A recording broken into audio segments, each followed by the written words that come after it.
Nah, teman-teman, saya akan menjelaskan materi tentang pasar. Barangkali teman-teman ada loh yang belum tahu apa sih itu pengertian pasar, fungsi pasar, jenis pasar, dan beserta contohnya.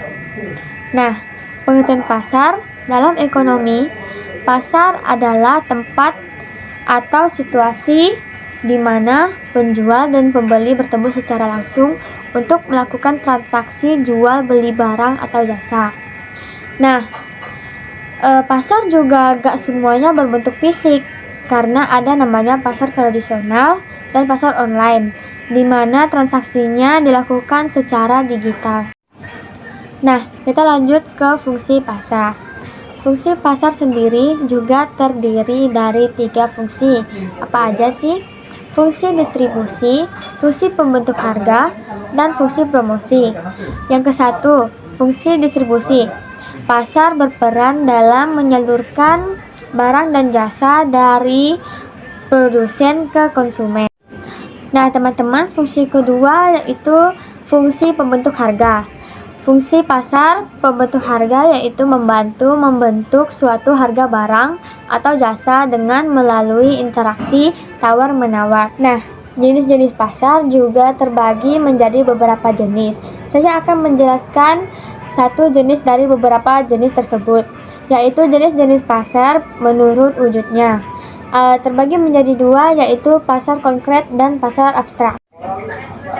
Pasar konkret adalah pasar yang memiliki lokasi fisik, di mana penjual dan pembeli bertemu secara langsung, melakukan transaksi secara langsung. Contoh pasar konkret adalah pasar tradisional, seperti supermarket, toko-toko kelontong. Di pasar konkret, konsumen bisa melihat, meraba, dan memilih barang secara langsung sebelum dibeli. Nah, sedangkan pasar abstrak berbeda dengan pasar konkret karena pasar abstrak tidak memiliki lokasi fisik.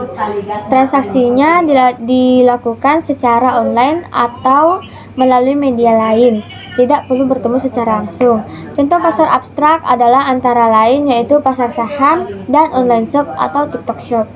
Nah, perlu teman-teman ketahui juga bahwa pasar tidak hanya untuk jual beli barang.